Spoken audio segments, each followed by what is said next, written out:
again. It's a Redskin.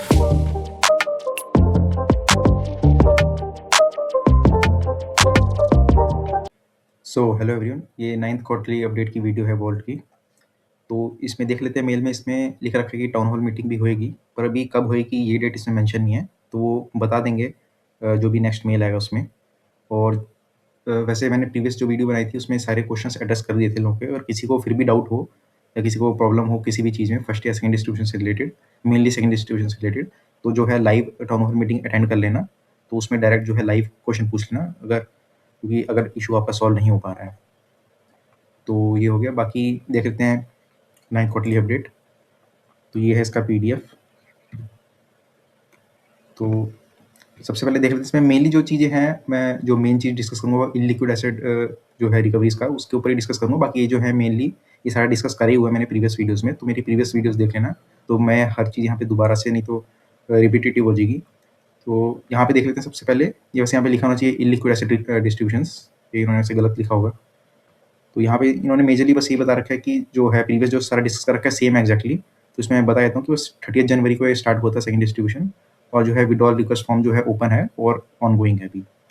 तो ये हो गया सेकंड डिस्ट्रीब्यूशन से रिलेटेड। फर्स्ट डिस्ट्रीब्यूशन से रिलेटेड भी यही है कि जो भी होगा फर्स्ट डिस्ट्रीब्यूशन क्रिप्टो.com के थ्रू होगा, और ये जब सेकंड डिस्ट्रीब्यूशन जब मोस्टली कंप्लीट हो जाएगा तो इसके सेकंड डिस्ट्रीब्यूशन के पैरेलल में ही रन होगा और क्रिप्टो.com के थ्रू ही होगा। और जो इसमें यही बता रखा है कि जो फॉर्म है, वैसे मैं सारा डिस्कस कर चुका हूँ कि जो फॉर्म है सेकंड डिस्ट्रीब्यूशन का, इसका फर्स्ट डिस्ट्रीब्यूशन से कोई लेना देना नहीं है। तो फर्स्ट डिस्ट्रीब्यूशन का जब भी होगा तो उसका सेपरेट फॉर्म होगा, और जो लोग एलिजिबल हैं फर्स्ट डिस्ट्रीब्यूशन के लिए जिनका भी रह गया था, तो उनको अलग से ईमेल आ जाएगा, सिर्फ उन लोगों को। और ये है ऑल्टरनेटिव विड्रॉल मेथड। तो उसमें वही है जहाँ पे जिन कंट्रीज़ में सपोर्ट नहीं करता है क्रिप्टो.com, तो ये उनके लिए है, और जो है उनको अलग से फिर जो है फॉर्म आएगा, अलग से उनको मेल आएगा इस चीज़ के लिए। तो एक चीज़ इन्होंने यहाँ पे वैसे लिखा नहीं है, तो इन्होंने प्रीवियस मेल में लिखा था कि ये एक तो 2 लोगों के लिए है, एक तो या तो जिनकी जुरिसडिक्शन में ये सपोर्ट नहीं करता है क्रिप्टो.com, एक तो उनके लिए है, और दूसरा उनके लिए जहाँ पे सपोर्ट करता है पर किसी न किसी रीज़न की वजह से वो ओपन नहीं कर पा रहे हैं क्रिप्टो.com या एक्सेस नहीं कर पा रहे हैं। तो मैं बता देता हूँ, इन्होंने यहाँ पे लिखा नहीं है, मेंशन नहीं करा है, तो मैं मेल में एक बार दिखा देता हूँ आपको। तो ये एक मेल जो है 5 दिन पहले आया था 13 फ़ेब को।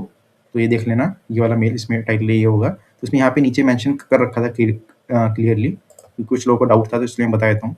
तो इसमें लिख रखा है कि अगर आप अनसपोर्टेड जुरिसडिक्शन से है क्रिप्टो.com, तो उनके लिए है ये ऑल्टरनेट विड्रॉल मेथड। और दूसरा, अगर आप फेस करें कोई टेक्निकल इशू क्रिप्टो.com से रिलेटेड, अगर उसको एक्सेस नहीं कर पा रहे हैं और सब कुछ करके देख चुके हैं, तो इन दोनों केसेस में आपको ऑल्टरनेट विड्रॉल मेथड के थ्रू ही जाना पड़ेगा, और वो बाद में आपको कम्युनिकेट कर दिया जाएगा ईमेल के थ्रू। तो इसलिए मैं सोचा एक बार मैं बता देता हूँ ये। तो ठीक है, बाकी जो है इसमें आगे चलते हैं हम। तो ये तो हो गया इससे रिलेटेड। बाकी नेक्स्ट जो है रिकन्स्टिट्यूशन ऑफ बोर्ड, तो इसमें वही सब प्रीवियसली बता रखा है, तो मैं एक बार रिकैप कर देता हूँ सीधा। तो जो प्रीवियस जो एक्स सीईओ था मेलकम कोपलैंड, तो उसको 3 नवंबर के बाद से हटा दिया था। और प्रीवियस जो एक्स सीआर था डामिर भटमीर, तो उसको 31 दिसंबर 2025 के बाद हटा दिया था तब से। और न्यू 2 नए लोग इसमें ऐड करे थे बोर्ड में, जो कि थे ल्यूक एंथनी फर्लर और जोनाथन एडलमैन। तो इनको 24 दिसंबर से इनको ऐड करा गया था। और जो है क्योंकि प्रीवियस जो सीईओ हट गया था, तो न्यू सीईओ अपॉइंट करा गया था ल्यूक को, तो 1 जनवरी से अपॉइंट करा गया था। तो अभी करंटली जो है सीईओ तो अपॉइंट हो गया था, पर अभी सीआर की जो पोस्ट है वो अभी खाली है। तो जो जोनाथन एडलमैन है ये भी करंटली सीआर नहीं है, बट मतलब सीआर की तरह ही काम कर रहा है, पर एक्चुअल में सीआर नहीं है। मतलब ये सैलरी ड्रॉ नहीं कर रहा है अभी जोनाथन एडलमैन, पर सीआर की तरह ही अभी काम कर रहा है, अभी कितने बोर्ड का मेंबर है। और बाकी जो है इसमें एक चीज़ इंपॉर्टेंट है, ये मैं बता देता हूँ जो हाईलाइटेड है। तो सीआर तो रिमूव हो चुका है, तो जो सीआर की जो पोजीशन है उसको भरना पड़ेगा, क्योंकि स्कीम के जो भी जो स्कीम की जो क्लॉजेज हैं, तो उनके अकॉर्डिंग जो है सीआर की पोस्ट खाली नहीं रह सकती। तो जो सीआर का जो है उसका भी रिप्लेसमेंट करना होगा, तो उसके लिए वोट होएगा। तो स्कीम क्रिएटर्स मीटिंग बुलाई जाएगी, तो जब भी होगा तो बता दिया जाएगा। तो 31 मार्च 2026 से पहले ये मीटिंग होएगी, तो उसमें वोट करना पड़ेगा सीआर को।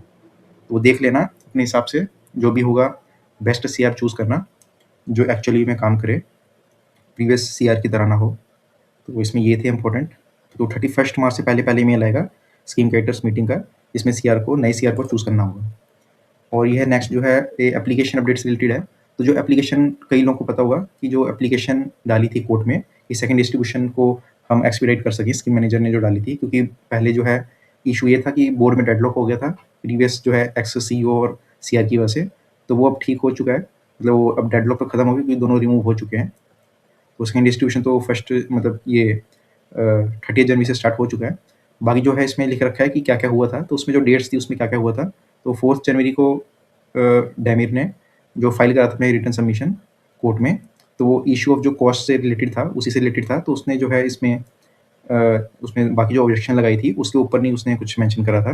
तो जो उसने ऑब्जेक्शन करा था सेकंड डिस्ट्रीब्यूशन का वाईक्रिप्टो.com और स्कीम मैनेजर की request to withdraw the application, तो इससे रिलेटेड उसने कोई मेंशन नहीं करा था। वैसे ये कोई अब ऐसा कोई रेलेवेंट है नहीं, पर फिर भी एक बार मैं अगर इसमें मेंशन है तो मैं बता देता हूँ। और बाकी जो है 12 फरवरी को स्कीम मैनेजर ने रिप्लाई करा था इसके सबमिशंस को बटमीर के जो है कॉस्ट से रिलेटेड। और जो है 20 फरवरी को, जो आज तो वैसे है 18th, तो 20 फेब को हियरिंग होएगी कोर्ट में। टेंटेटिव हियरिंग है, अगर उसको लगता है जज को तो ही होएगी। तो इसी से रिलेटेड होएगी, issue of withdrawal and cost. अगर कोर्ट को लगता है कि नेसेसरी है तो वो करेंगे हियरिंग। तो इससे रिलेटेड है, पर ऐसा चीज़ का जो है जो भी अब हियरिंग हो रही है इसका सेकंड डिस्ट्रीब्यूशन से कोई रिलेशन है नहीं। तो सेकंड डिस्ट्रीब्यूशन जो है कंटिन्यू रहेगा, तो उसकी कोई दिक्कत नहीं है। और आगे जो है इलिक्विड एसिड रिकवरी जो मेन चीज़ है, तो ये मैं एक बार दिखाया था, मैंने हाईलाइट कर दिया। बाकी अभी वर्ड डॉक्यूमेंट में चलते हैं, वहाँ पे मैं डिटेल में डिस्कस कर रहा है। तो ये काउंटर पार्टी ए, FTX, फ्लिपवॉल्ट दोनों इसमें जो ट्रिब्यूनल है, और टेराफॉर्म लैब्स। और आखिरी में इसमें डिस्कस कर लेंगे, और ये इसके बाद कॉइन लोन, और आखिरी में कॉस्ट एस्टिमेट। तो सबसे पहले अभी वर्ड डॉक्यूमेंट में हम चलते हैं, तो उसमें डिस्कस कर लेते हैं क्या क्या है। तो ये है वर्ड डॉक्यूमेंट। तो जो 9th क्वार्टरली अपडेट है ये 16 नवंबर से 15 फेब का है, प्रीवियस ये था। तो इसमें जो काउंटर पार्टी ए से सबसे पहले जो है काउंटर पार्टी ए, तो उसमें मोस्टली जो है सारा सेम ही है, कोई ऐसा नई चीज़ मेंशन नहीं है। बस एक चीज़ ये है कि इन्होंने जो टाइम था आर्बिट्रेशन के रेजोल्यूशन का, तो वो टाइम इन्होंने जो है पहले इन्होंने लिखा था 2 to 4 months, अब उन्होंने वापस जो है उसको 6 months कर दिया है। बस इसमें यही चीज़ इन्होंने चेंज करा है, बाकी जो सेम है।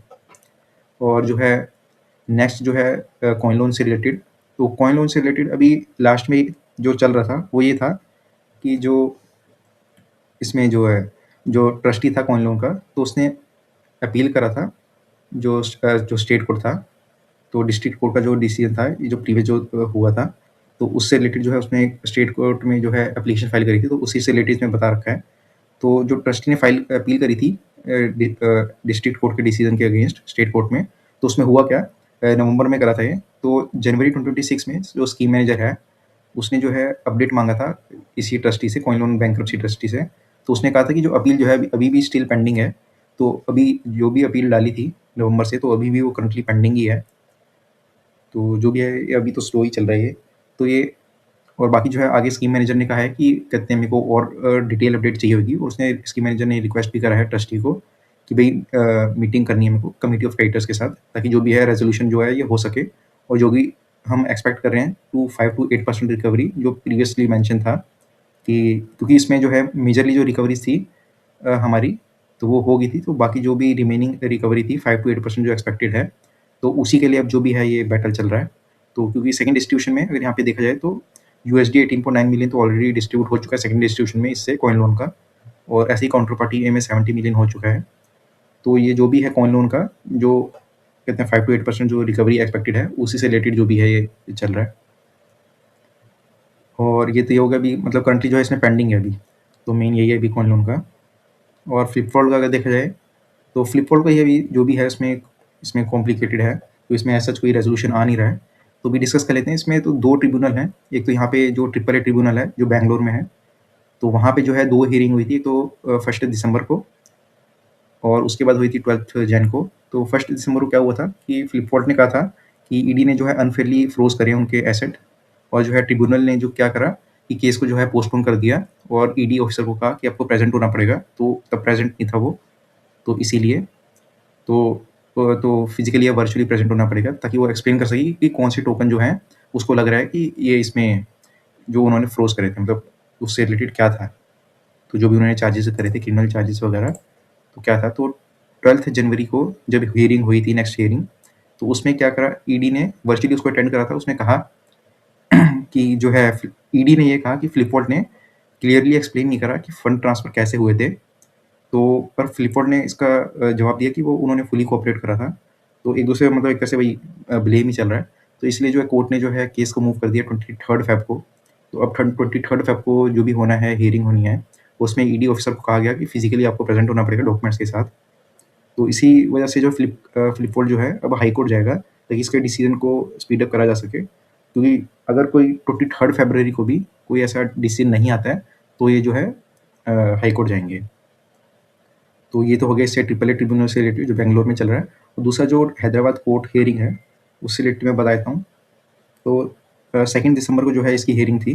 तो इसमें क्या हुआ था, तो क्योंकि ईडी लॉयर जो था वो एब्सेंट था इसमें, तो इसी वजह से जो कोर्ट ने जो है ईडी को अनदर चांस दिया ताकि वो 27 फ़ेब को अपनी जो है फाइल कर सके सबमिशंस। फिर उसके बाद 27 जैन को जब हियरिंग हुई, तो उसमें ईडी का लॉयर जो था वो प्रेज़ेंट था, तो उसने और टाइम माँगा।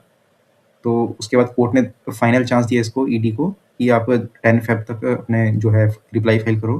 फिर उसके बाद 10 फ़ेब को जो हियरिंग हुई, उसमें जो है ईडी का लॉयर जो है एब्सेंट था दोबारा से, और उसने कोई रिप्लाई भी फाइल नहीं करा। और जज क्योंकि रिटायर्ड हो गया था इसमें, एक तो ईडी प्रेजेंट नहीं था, उसने कोई रिप्लाई भी फाइल नहीं करा, और ऊपर से जो है जो मेन जो जज था वो रिटायर हो गया था, तो इसलिए कोई मेजर एक्शन तब लिया नहीं गया।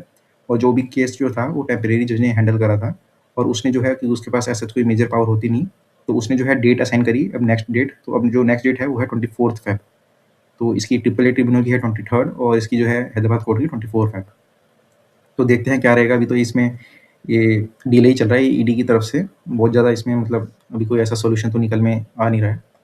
बाकी देखते हैं आगे क्या रहेगा। और एफटीएक्स का जो है इसमें जो प्रीवियस था वो सेम ही है, जो इनका केवाईसी का जो अटका हुआ था एफटीएक्स का। तो एफटीएक्स की तरफ से जो केवाईसी पेंडिंग था, तो वो तो सेम ही है, पर इन्होंने मतलब बोर्ड ने इसमें मेंशन कर रखा है कि सिंस 8th क्वार्टरली अपडेट, तो उन्होंने जो केवाईसी डॉक्यूमेंट्स थे वो कंप्लीट कर दिए थे और सबमिट कर दिए थे, जो भी एडिशनल उन्होंने मांगे थे। तो 8th क्वार्टरली अपडेट के बाद भी इन्होंने कुछ केवाईसी डॉक्यूमेंट वगैरह मांगे होंगे, तो इन्होंने वही मेंशन करा है कि वो हमने जो भी है सारे कंप्लीट करके सबमिट कर दिए हैं। तो अब देखते हैं जब भी होगा, क्योंकि एफटीएक्स एडमिनिस्ट्रेटर के हाथ में है जो भी होगा ये, तो वही करेगा। तो अभी हमारा जो इसमें अमाउंट है एफटीएक्स से जो मिलना है वो मिलना है यूएसडी 7.7 मिलियन। तो इसमें इससे इतना मिलेगा हमें। और जो है फ्लिपकार्ट से रिलेटेड अभी कोई ऐसा कोई अमाउंट इसमें मेंशन है नहीं, तो वो बाद में देखा जाएगा जब भी इसमें आएगा। कॉइन लोन का इसमें जो है 5 to 8% जो रिकवरी है, तो उससे रिलेटेड है ये। और काउंटर पार्टी का ए का जो है वो मेजर अमाउंट है, पर उसका अभी देखते हैं, उसका मिलना तो चाहिए, अभी देखते हैं। बाकी लास्ट जो है बचता है टेराफॉर्म लैब्स। तो टेराफॉर्म लैब्स में भी सेम ही है जो प्रीवियस है। इसमें हमारा जो है इतना अमाउंट जो है यूएसडी 30 मिलियन, तो इतना अमाउंट इसमें जो है फंसा हुआ है। तो इसमें मेन जो अपडेट ये है कि क्योंकि जो है अर्लियर जो है ये जो भी केस था, ये जो है एक्स सीईओ जो मैल्कम था, मैल्कम कोपलैंड, तो वो हैंडल कर रहा था कि वो जो है रिमूव हो चुका है, और उसने जो है प्रॉपरली जो है ये जो भी केस था वो हैंड ओवर नहीं करा है। और क्योंकि उसको रिक्वेस्ट भी कई बार करा गया वर्ल्ड की तरफ से, तो उसने उसका सही से रिप्लाई नहीं करा, मतलब जो भी है उसने प्रॉपरली कोऑपरेट नहीं करा, तो उसको हैंड ओवर नहीं करा जो भी है। तो इसी वजह से जो है इसमें जो है रीएक्टिवेट करना पड़ेगा ये रिकवरी को, तो नए सिरे से इसको देखना पड़ेगा स्कीम मैनेजर और कंपनी को। तो इसमें जो है इन्होंने मेंशन कर रखा है कि इसमें सिग्निफिकेंट एफर्ट जाएगा, तो मतलब कहने का मतलब है कि थोड़ा इसमें एक्स्ट्रा टाइम लगेगा। तो बाकी इसमें यही है। बाकी इसमें लीगल कॉस्ट तो इन्होंने इसमें प्रीवियसली भी मेंशन कर रखी थी कि इसमें जो है ज़्यादा नहीं आएगी, $10K आएगी इसमें टिल डेट, जो कि इन्होंने लिख रखा था कि फ्यूचर में ज़्यादा राइज नहीं करेगी। तो देखते हैं क्या रहेगा, अगर रिकवर हो सकता है तो ठीक है, इसमें ज़्यादा फिर इसमें पैसे वो खर्च करना नहीं चाहिए अगर इसमें चांस कम है तो। और इसी वजह से जो भी है इसमें अभी करंटली जो है अंडरवे है ये, तो इसमें दोबारा से मतलब कैसे रिकवरी स्टार्ट करेंगे स्कीम मैनेजर और ये कंपनी वर्ल्ड। तो इसमें देख लेते हैं लिक्विड एसेट का डिस्ट्रीब्यूशन स्टेटस क्या है अभी फिलहाल। तो काउंटर पार्टी ए का सेकंड डिस्ट्रीब्यूशन में तो हमें 70 मिलियन जो है वो डिस्ट्रीब्यूट ऑलरेडी हो चुका है, तो मोर रिकवरी अभी एक्सपेक्टेड है, पॉसिबल है। तो अभी तो फिलहाल हम यही होप कर सकते हैं। बाकी उसमें देखेंगे अभी कॉस्ट में क्या है। बाकी जो है कॉइन लोन से रिलेटेड जो है ये जो अमाउंट थी ये तो हमें डिस्ट्रीब्यूट हो गई थी सेकंड डिस्ट्रीब्यूशन में। बाकी जो 5 to 8% रिकवरी है, तो उसी का जो भी है ये बैटल चल रहा है। और ये भी है इसमें, देखते हैं नेक्स्ट अपडेट में क्या आएगा फिर इसमें। अभी तो ऐसा इसमें कुछ खास है नहीं। और फ्लिपकार्ट का तो अभी भी कोई ऐसा कोई सॉल्यूशन अभी निकल नहीं रहा है, अभी तो पेंडिंग ही चल रहा है, तो पोस्टपोन हो जा रही मीटिंग फ्लिपकार्ट की। तो बाकी आगे जो है एफटीएक्स का जो है वो एफटीएक्स का जो है इन्होंने सोल्व तो कर दिया था क्लेम, बस ये केवाईसी का जो पेंडिंग है, तो ये तो एक तरह से समझ लो ये तो आ ही जाएगा 7.7 एफटीएक्स का। टेराफॉर्म लैब्स का जो है डाउट है, और फ्लिपकार्ट का भी फिलहाल डाउट है। कॉइन लोन का भी आ जाना चाहिए, जो भी है 5 to 8%, और काउंटर पार्टी ए जो मेन तो है ये आना चाहिए। तो ये है जो भी है इलिक्विड एसेट रिकवरीज का, इनका पाँचों का अपडेट। बाकी इसमें चलते हैं एक बार ये पीडीएफ में। तो इसमें जो कॉस्ट एस्टिमेट है एक बार वो डिस्कस कर लेते हैं, क्योंकि इसमें अगर देखा जाए कॉस्ट का, तो यहाँ पे अगर सबसे पहले देखा जाए तो जनवरी, फरवरी, मार्च, तो इसमें प्रीवियस मंथ से हम कंपेयर करते हैं तो इसमें चेंजेस क्या आए हैं। तो पहले यहाँ देख लेते हैं उन्होंने मेंशन क्या करा है। तो सीओ और वर्ल्ड केयर का जो है मंथली जो है कॉस्ट, वो इसमें अपडेटेड कर दी है एज ऑफ 1 जनवरी। तो प्रीवियस अगर देखा जाए 8th क्वार्टरली अपडेट में, तो यहाँ पे जो सीओ और वर्ल्ड केयर, तो इनका जो होता था यहाँ पे अमाउंट, तो वो 18,500 होता था। ये बीच में जो है इसमें रिमूव करा था सीओ को, तो ये तब था, और बीच में थोड़ा बहुत चेंज करा था सीओ रिप्लेसमेंट वगैरह जो भी था। तो 18,500 जो है मेजरली जो है 18,500 ही रहता था ये कॉस्ट सीओ और वर्ल्ड केयर का। तो अभी जो है नया सीओ आया, हो सकता है उसने वो थोड़ा सा ज़्यादा ले रहा हो अपना डेसिग्नेशन के हिसाब से, जैसा भी है। तो 18,500 की बजाय ये 21,000 है। तो ऑलमोस्ट अगर देखा जाए तो $2,500 जो है पर मंथ एक्स्ट्रा है ये। तो ये हो गया 2,500 एक्स्ट्रा है। और बाकी engineering product and design data, तो इसमें जो है 2,500 है डॉलर्स पर मंथ का। और प्रीवियस अगर देखा जाए तो 8,000 था, और उससे पहले भी अगर 7th क्वार्टरली अपडेट में भी 8,000 था। तो ठीक है, ये इसमें कम हुआ है। तो इसमें यहाँ पे $5,500 जो है इसमें बचाए हैं इन्होंने। यहाँ पे 25 एक्स्ट्रा है या 55 कम है। और थर्ड अगर देखा जाए support finance and legal, compliance and legal, तो इन्होंने यहाँ मेंशन कर रखा है कि ये अपडेट कर दिया इन्होंने।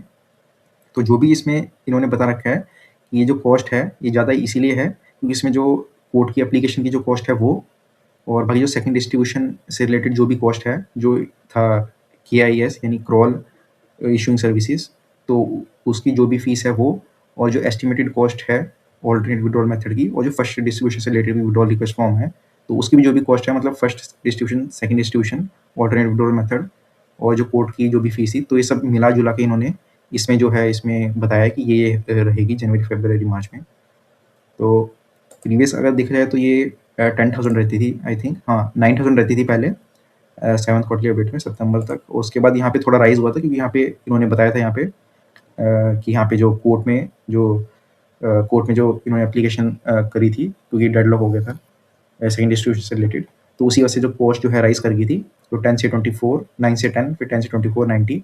तो अभी जो है इन्होंने ये बताया 60,000, 65, 50। तो थोड़ी ज़्यादा तो है, पर अगर देखा जाए अगर ये सारा कुछ इसमें कवर हो रहा है तो उस हिसाब से है तो फिर भी ज़्यादा, पर कम हो सकती है तो बेटर रहेगा। और बाकी जो है इसमें इंफ्रा कॉस्ट जो है तो वो तो सेम ही है कस्टोडियन और सास की, तो ये सेम ही है अगर प्रीवियस से कंपेयर करी जाए तो।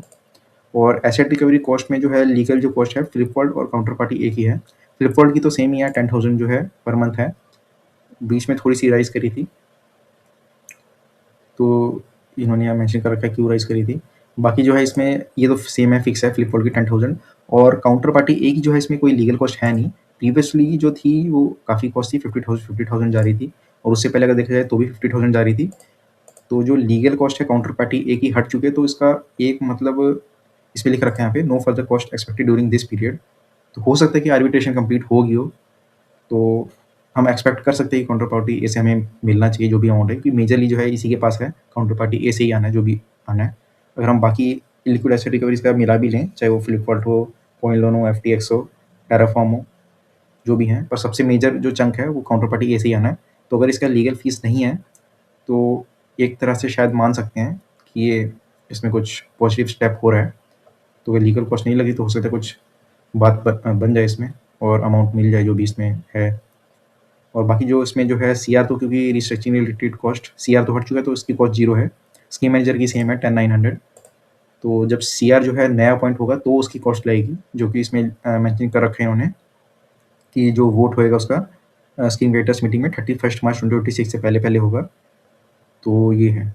तो कॉस्ट में जो है मेजरली जो यहाँ पे जो है बढ़ी है कॉस्ट, तो एक तो CO वर्ल्ड केयर की बढ़ी है 2,500 एक्स्ट्रा बढ़ी है $2,500, यहाँ पे $5,500 कम हुई है इंजीनियरिंग कॉस्ट में। और सपोर्ट में जो है यहाँ पे बढ़ी है, पर इसमें सब कुछ कवर हो जाता है, और अगर सब कुछ ठीक से हैंडल कर देते हैं और डिस्ट्रीब्यूशन वगैरह भी सही से होता है तो इसको और कम कर सकते हैं तो बेटर रहेगा। और इसके अलावा तो कोई ऐसा कॉस्ट नहीं है जो भी बहुत ज़्यादा हो, पर मेजरली यही है जिसकी वजह से अमाउंट ज़्यादा है। तो ठीक है, देखते हैं इसमें एक्सपेक्ट करते हैं कि नेक्स्ट उसमें क्या रहेगा। तो जो भी है, अब मेन तो काउंटर पार्टी ए से ही आना है, तो इसी से एक्सपेक्ट कर सकती है मेजरली ये वाला अमाउंट तो आ ही जाना चाहिए।